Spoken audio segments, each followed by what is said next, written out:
On this particular day, we were out in the California desert, just on the side of the road, and looked down and saw this old piece of a radial tire. It still had the wires in it. And while I was looking at that, and I was thinking, what else can I figure out to make this out of something, make this into something, and look at some other stuff that I can find. So I was scouring the ground, and not too far away, just a little bit off the road, there was this old piece of a palm frond that had deteriorated in the desert for probably years, and it had holes in it, and the surface of it had worn out to where it would look like it had this fur-like quality to it.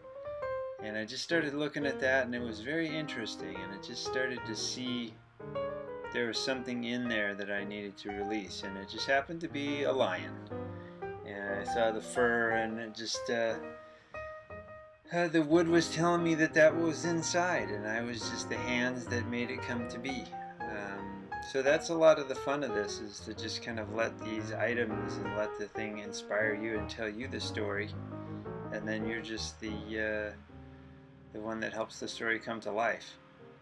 So I had taken the rubber and carved it away with this Stanley knife, and leaving the whiskers. And then that was the nose. And then I looked down on the ground to try to find something for the eyes, and there was some pieces of a broken beer bottle. And those turned out to be really cool, especially when the sun hits them just right, because of that green.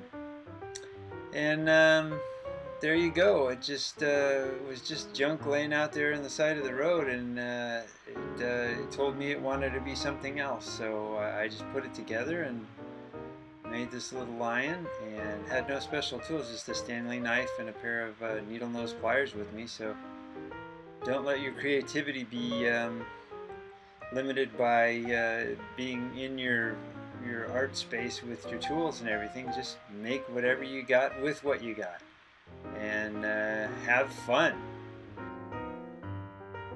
And if you enjoyed this video, please don't forget to subscribe, like, and share. Now, let's create some art.